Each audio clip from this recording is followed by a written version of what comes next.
Hi, this is Sherry Patton Ceramics, and today we are making a beautiful pinch pot, coil pot container. This has a lot of historical significance. About 17,000 years ago, they discovered pinch pots in China. So this is a long history.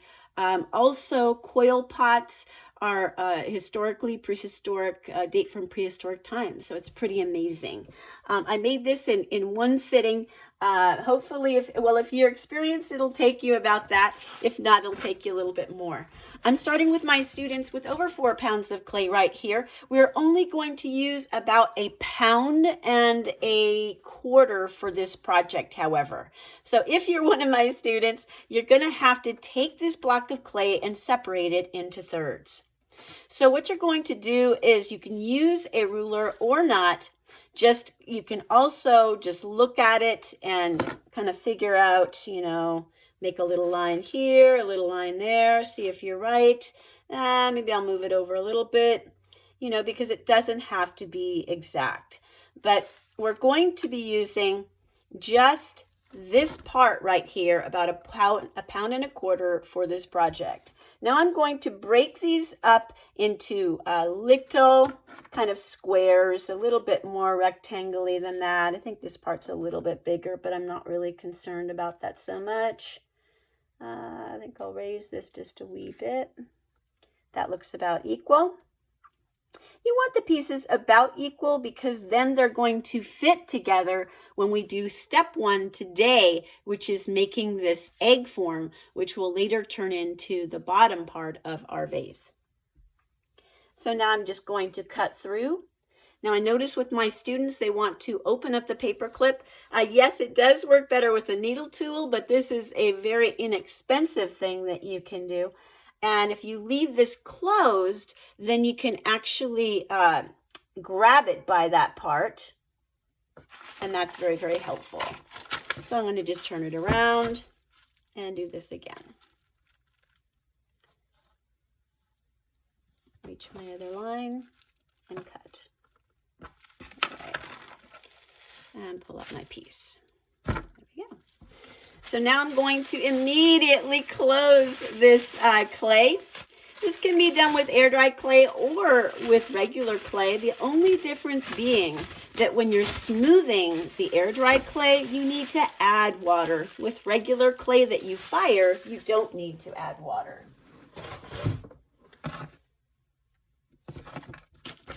I'm going to take this and make a sphere. I'm rolling it in my palms to make the sphere. I can also roll it on a surface.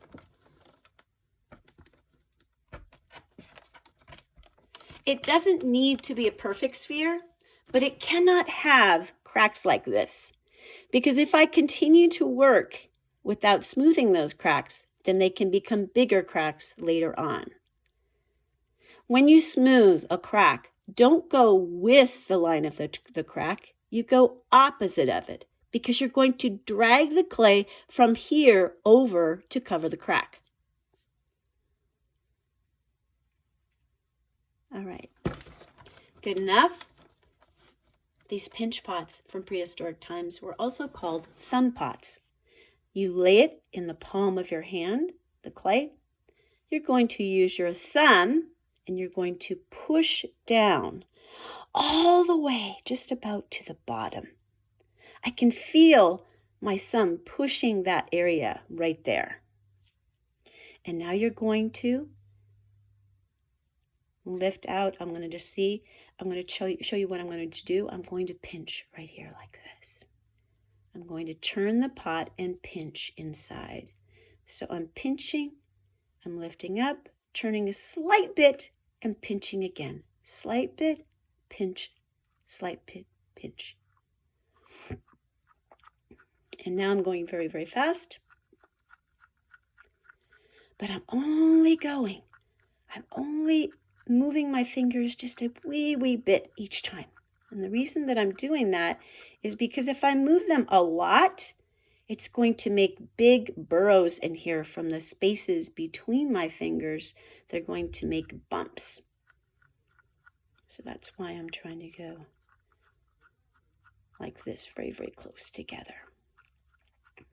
And slowly, slowly, I work from the bottom. I go around a few times in the bottom, then I go to the middle. And when I'm going to that middle, I'm deciding what kind of a container am I going to make? Am I going to make something with a kind of a regular bottom? Am I going to make something with a fat bottom? If I want to make something that is more skinny, then I want to put more pressure on my hand out here, pushing in. When I'm going around, I want to push in more with this part of my hand. If I want to make a fat belly vase, then I want to take my thumb and push out more than I'm pushing in. So that's a very, very important thing, so you know why you are creating the shape that your hand is creating. If it's getting too fat for you, you want something skinnier, then you need to, if you want to bring it in, you have to put more force on the outside, not the thumb. If you want to make it fatter, then you have to put more force on that thumb, pushing out. So now I'm coming up to the top of this. Very, very slowly. Okay, here we go. Now what I'm noticing is that there are stretch cracks beginning to form on the top here. Right when you see those start to form, you're going to get a little bit of water on your fingers and you're going to smooth. You're going to smooth on the top where you see them. You're going to smooth on the inside rim and you're going to smooth on the outside. If you wait, if you see those stretch marks and you don't stop, they're going to get larger and larger and create these huge cracks as you stretch the container outward. So that's why it's really, really important to stop and fix them. I'm really pushing down a lot, making sure that I get rid of these before I go on. Now I'm ready to go on.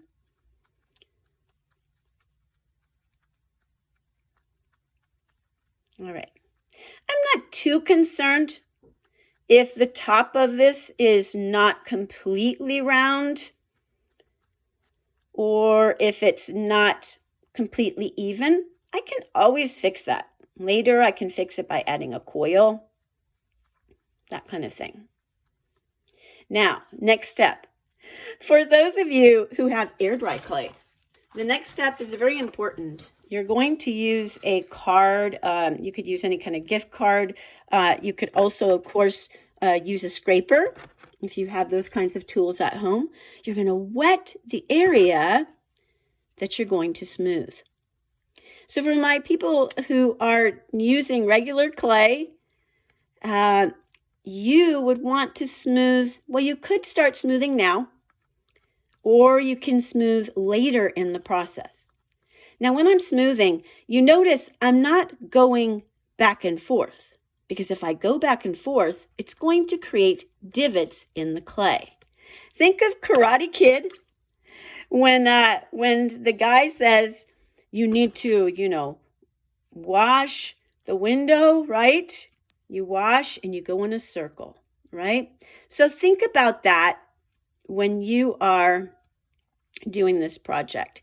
Is you're going in a curve, you're going with the curve of your container. And so when I do that, what happens is it is taking off those high points and leaving that little bit of clay here. It is also pushing down some of those high points.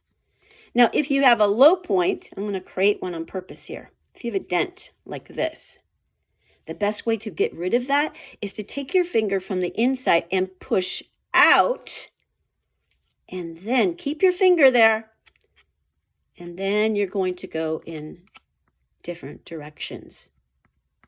Okay. All right. So notice if something doesn't get removed, I just turn my hand in a different direction and I keep on going. If it starts gathering little pieces of clay, that means it's probably getting a little bit dry, and I need to add a little bit of water to my fingers. But I'm coming to the end here, and I want this to be a short video. So